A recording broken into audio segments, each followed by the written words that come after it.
शामिल होने से पहले राज ठाकरे ने एमएनएस नेताओं की अहम बैठक भी बुलाई है। इस बैठक में दिल्ली दौरे के दौरान गृह मंत्री अमित शाह के साथ बैठक में हुई बातचीत को लेकर राज ठाकरे अपने सभी नेताओं से चर्चा करेंगे।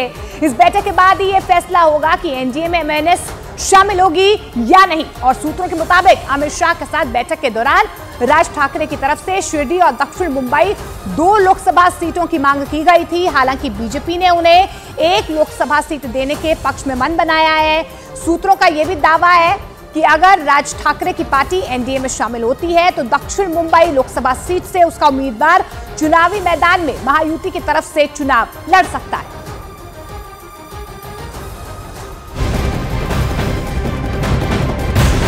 और इस बीच आपको बता दें, महाराष्ट्र में महाविकास अघाड़ी से जुड़ी एक बड़ी खबर सामने आ रही है। महाराष्ट्र की 48 लोकसभा सीटों पर सीट शेयरिंग फॉर्मूले की आज महाविकास अघाड़ी घोषणा कर सकती है। बड़ी खबर सूत्रों से मिली जानकारी के मुताबिक महाविकास अघाड़ी के बड़े नेता शरद पवार, उद्धव ठाकरे और कांग्रेस के नाना पटोले आज एक प्रेस कॉन्फ्रेंस के जरिए सीट शेयरिंग और उम्मीदवारों के नामों का आधिकारिक ऐलान कर सकते हैं। हालांकि इसमें वंचित बहुजन अघाड़ी के अध्यक्ष प्रकाश अंबेडकर इसमें शामिल होंगे या नहीं होंगे, इस पर अब भी सस्पेंस बरकरार है।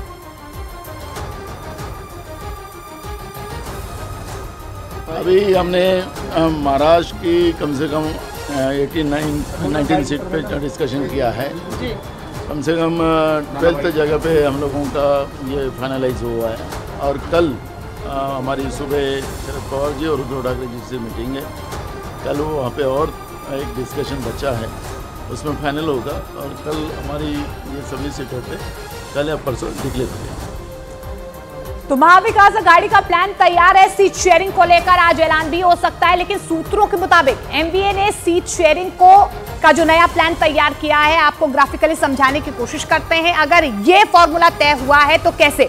तो शिवसेना के उद्धव गुट को 23, कांग्रेस को 15, शरद गुट को 6, प्रकाश अंबेडकर अगर आते हैं या नहीं आते हैं, इस पर सस्पेंस बरकरार है।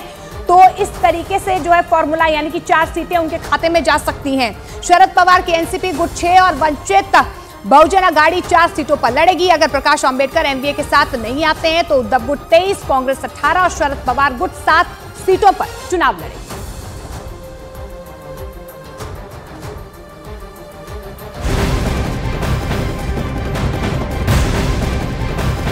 मजबूत सूत्रों के हवाले से खबर आ रही है कि कांग्रेस ने लोकसभा चुनावों के लिए अपने कई उम्मीदवारों के नामों पर हरी झंडी दे दी है। इन नामों का ऐलान कभी भी हो सकता है। कांग्रेस की केंद्रीय चुनाव समिति ने गुजरात की 10 सीटों, महाराष्ट्र की 7 सीटों और राजस्थान की 7 से 8 सीटों पर अपने उम्मीदवारों के नाम लगभग तय कर लिए हैं। महाराष्ट्र के सोलापुर से पूर्व गृह मंत्री सुशील कुमार शिंदे की बेटी प्रणिति शिंदे का भी नाम तय माना जा रहा है। वहीं भंडारा गोदिया से नाना पटोले का नाम लगभग तय माना जा रहा है। खबर यह भी है कि अकोला से अभय पाटिल और नांदेड़ लोकसभा सीट से वसंतराव चौहान के नाम पर मुहर लग रही है।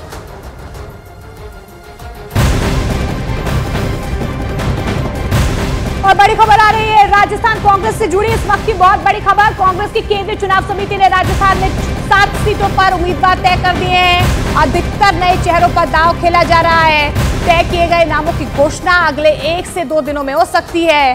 हालांकि कांग्रेस की केंद्रीय चुनाव समिति ने 8 सीटें होल्ड कर दी हैं। इनमें से 3 सीटों पर फैसला गठबंधन कमेटी करेगी, यानी कि सीटें गठबंधन के लिए छोड़ी जा रही हैं। राजस्थान में 25 लोकसभा सीटें हैं। कांग्रेस 10 सीटों पर उम्मीदवार पहले ही घोषित कर चुकी है और माना यही जा रहा है कि 7 सीटों पर प्रत्याशियों की घोषणा कांग्रेस किसी भी वक्त कर सकती है।